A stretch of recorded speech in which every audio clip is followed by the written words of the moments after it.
Bismillahirrahmanirrahim. All praises and glory to Allah and all those for Huda Karim Sallam, who is a prophet. Ladies and gentlemen, today I have come to discuss you about our Independence Day. We all know 14 August is our Independence Day and it is just around the corner in 2 days' time. We are here to discuss who really are enjoying our Independence Day as a true independent nation. If we see across our last 76 of history, it appears that we are recklessly following our destiny with no destiny in our sight. We are living on a day-to-day basis only for our bread and butter. Gentlemen, today for me it is very important to see the next 24 years time we will be inshallah celebrating our 100 years. We will be completing our 100 years, therefore we will be celebrating our Centennial Independence Day. I consider that as a respectable nation,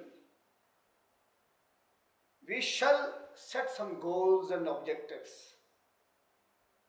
In view of that, I am daring to present my proposal, my recommendations for celebrating our 100 years celebrations. Gentlemen, Pakistan came into being on 14 August 1947 and each year we celebrate our independence in a befitting manner. So in 2047, Pakistan will be 100 years old and we will be inshallah celebrating our centennial celebration. This write-up sets up national goals, objectives for the purpose. Pakistan came into being on 14 August 1947 after a struggle of many decades. We as a nation have lived a troubled life since independence, and now it is up to us to decide the way we want to live in our future as well. The Independence Day on 14 August 1947, this Independence Day we are going to be 76 years old, and after 24 years we will be inshallah celebrating our first centennial. It is of profound importance to note that the generation born between 1987 to 1997 will be at the helm of affairs of Pakistan in almost all walks of public and private life. This younger generation will be a masters of Pakistan as its centennial. So one believes that this is the right time to set some benchmarks, some dreams, some goals and objectives for the nation to accomplish in next 2.5 decades, so that the centennial celebration will be like a true, honorable and dignified nation of the world. Gentlemen, Pakistan is an ideological state. Based on two-nation theory, Hindus and Muslims are two different entities with their own religion, ideals, customs and traditions and way of life, which in short can be stated as the ideology of Pakistan. The ideology of an Islamic state based on the principles and ideals of Quran and Sunnah. However, during the last 6 years since independence, Pakistan is still facing the crisis of identity. There have been many controversies surrounding the identity and purpose of the nation. The most dominant in the debate is the famous speech of Quaid-e-Azam on 11th August 1947. Here only the relevant portion of the debate is reproduced as taken from the National Assembly website.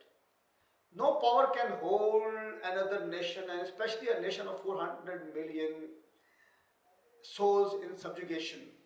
Nobody could have conquered you, and even if it had happened, nobody could have continued to hold on you for any length of time but for this.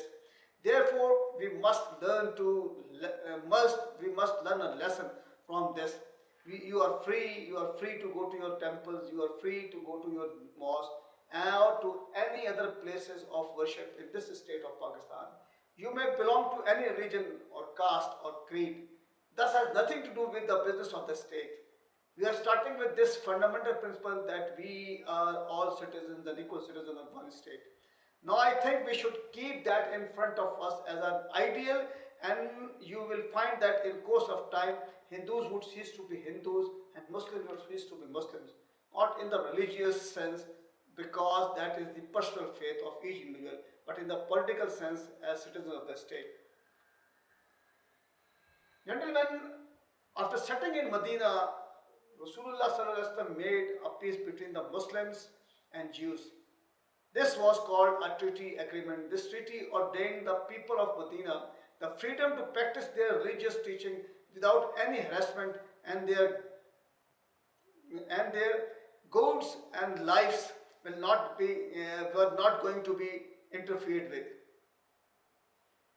In view of this agreement, what was wrongly said by Quaid-e-Azam that might be interpreted against the teaching of Islam? Therefore, the first benchmark should be that Pakistan shall be a true Islamic state. A country populated by 97% Muslims shall not be anything else but an Islamic country. In an Islamic country, all the citizens shall be free to practice their faith irrespective of their belief and cult. The state shall not indulge in the matter of personal faith. However, the legislation and functions of the state shall be according to the guiding principles of Quran and Sunnah. Islam is a complete code of life, and shall not be mixed with unnecessary philosophies and dogmas like secularism, liberalism, modernism, etc., etc. For more details, the ideology of Pakistan, I have given a talk and will be sharing the link. Please go to that to discuss more on the ideology of Pakistan.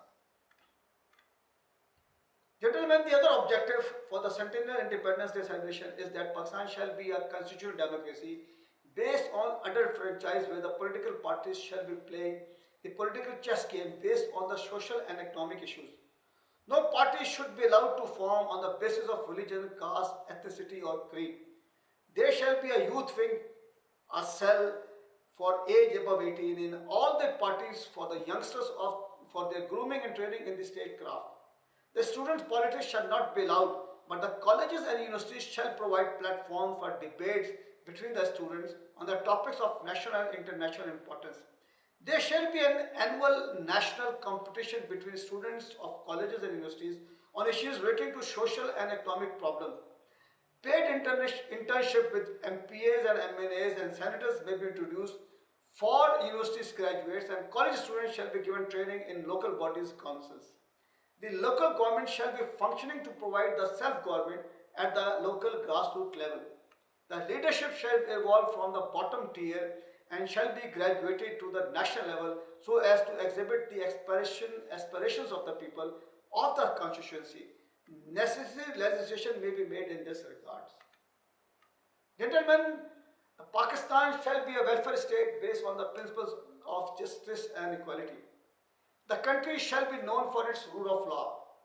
The system shall be evolved so that all the people should be treated equal to the law. The system and procedures shall be developed so as to dispense justice to all without any prejudices or acrimony.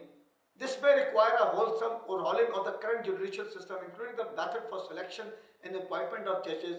Justice shall be dispensed at all the cheapest cost and at the doorstep of the common man.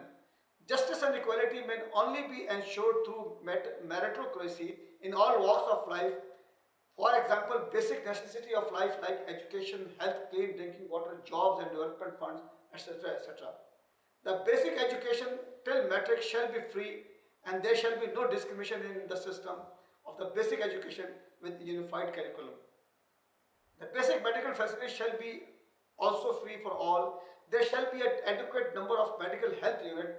Start with qualified doctors available at 1 hour drive at least in all the corners of the country. Gentlemen, another dream objective for the Centennial Independence Day celebration should be that Pakistan shall be a strong, stable and secure and self-reliant, self-assured country.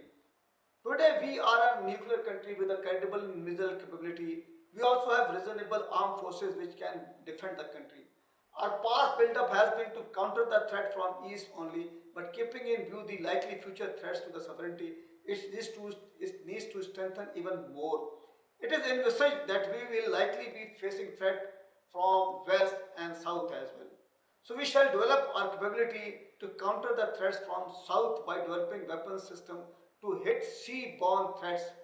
Our EEZ can be given cover through missile system. Pakistan Air Force with strategically located air bases along the coastal belt can further add to this cover.